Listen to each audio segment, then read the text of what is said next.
Alright, what's up? This is GT back at it with a new video.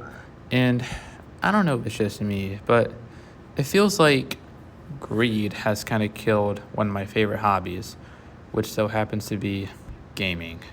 Just it just doesn't hit as well as it used to.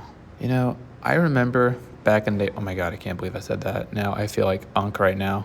But I remember like back in the day where you can just go to like the store, go to Walmart or like GameStop and just get like a game for 40 or 50 bucks.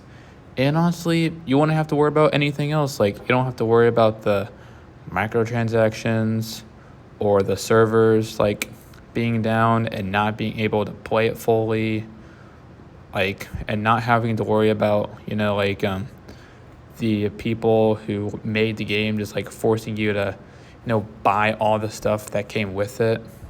And don't get it twisted, like I still game pretty much every day, like hence the footage you're seeing right now.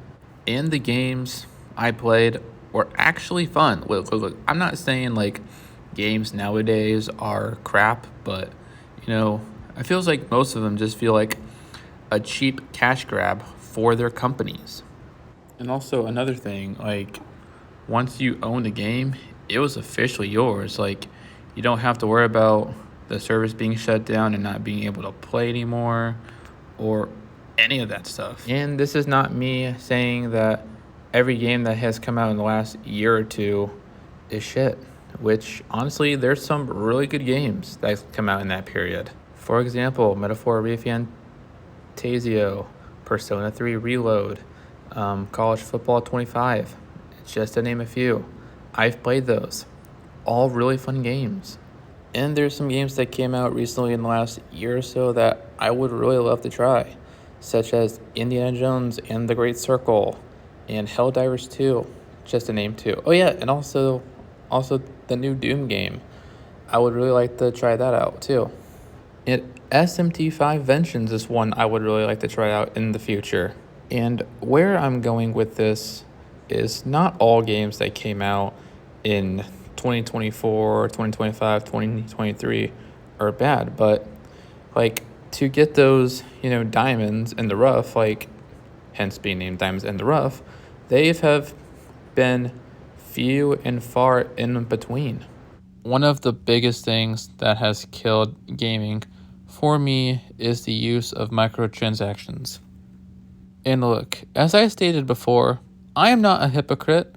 There's been some times where I bought some of them where like they would have an ad on, let's say, NBA 2K for like a My Team pack or some VCs or Fortnite on some skins, and I've bought some. I'm not ashamed to admit it there. And I get it. Like that's how companies like 2K and EA like make a good portion of their money is from the use of microtransactions. And what I don't like seeing is how, like, let's say I want to play some NBA 2K, but before I actually hop on and actually play a game, I have to get through like 5 pages of, hey, like, buy this for your My Team, or buy this for your My Player, or whatever the fuck. Like, basically just pure pressuring me into buying it. Let's take a game like NBA 2K for example. $60 if you're on current gen, $70 if you're playing next gen, and $100 if you're doing the ultimate bundle, early access or whatever the fuck it is. And they encourage you to buy fucking VC bundles with it. Like that's over what, like $150 to $200 minimum if you're planning on doing that regularly. Which I think one of two things should happen. They either A, dumb down the base game, or they dumb down the prices of microtransactions and not advertise it as much. But knowing the corporate greed, that is not going to happen. Again, the greed is just too much. And they don't care how many ads they have to shove in the viewer's face. They don't care how many $70 titles they have to make, just as long as they get that bread. Like, That's all that matters. They're going to use mommy and daddy's credit card just to buy the newest skin for $15, $20, or however much money it is, just because. Another thing I feel like is what is killed in games is like no originality or no competition. For example, like the biggest culprits I see in this are sports games. To be a little more precise, NBA 2K, Madden, and on the first person shooter side, Call of Duty. It feels like every year for the last, I don't know how long, like it just seems like they would make one minor altercation and they would have a new roster, and they have the audacity to slap a $60-$70 title tag on it, or $70 price tag I meant. I keep on saying $60 because for those who still play on last gen, say you were a fan of sports games like 2K or Madden.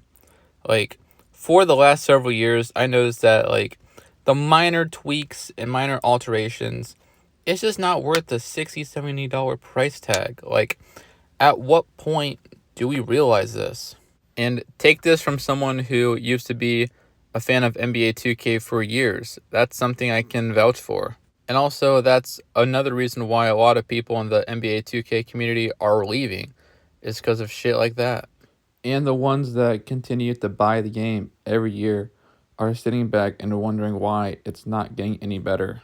And finally, the third biggest thing that I think is killing the gaming industry is the release of broken or unfinished games. Let me ask you this question.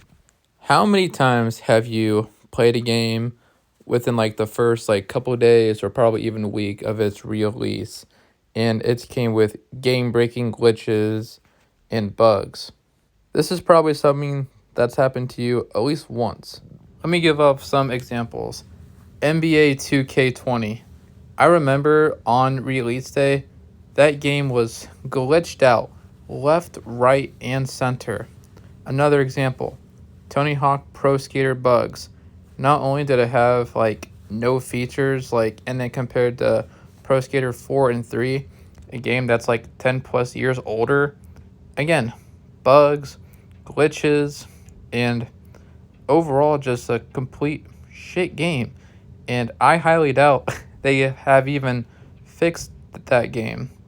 If it's like that for, like let's say a game like Cyberpunk where they go on to eventually fix the bugs, like that wouldn't be that big of a deal. But however, like if it's a yearly release like NBA 2K or WWE 2K20, like, and the fact that they have yearly releases, like, I want my game like perfect or near as perfect as possible on day one. And a year is not a very long time for a video game's life cycle. It may seem like it for those who really don't purchase like yearly titles, but honestly, a year is blink and you'll miss it for some of us. And you think a video game's life cycle is only a year, like you think that would put the most pressure on them to make the best game possible and hire people who would give honest feedback about the game before it comes out. But sadly, that's just not the case. If anything, they're just going backwards. It feels like they're taking less effort and rather surrounding themselves with actual playtesters who are willing to give critical feedback. They're just hyping them up. They're just handing out yes men who would say nothing positive about the games. And the saddest part is, like, if you're an NBA 2K player, like let's say NBA 2K26 comes out this year, like they would shut down previous ones just so you have no choice but to play the current ones, the current crappy ones.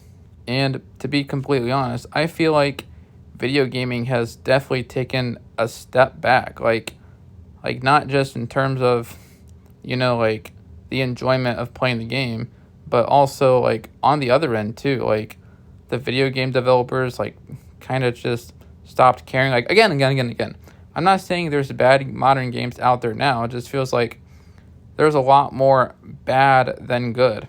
And just like the reasons that I listed all play a huge factor, regardless if they know it's inadvertent or not. But honestly, it's kind of been like a sad, slow decline, especially to some of my favorite titles like the NBA 2Ks, the Call of Duties, the Skates, the Maddens, the whatever else. Like, it's just sad those are banked up on billion-dollar industries, just, pumping out yearly slop. And there's not a whole lot we can do about it.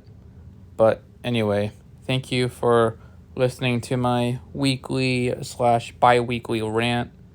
I hope y'all enjoyed it. Hope y'all enjoyed the video. If you haven't subbed yet, I highly recommend you do so. Hope y'all have a blessed one. Peace.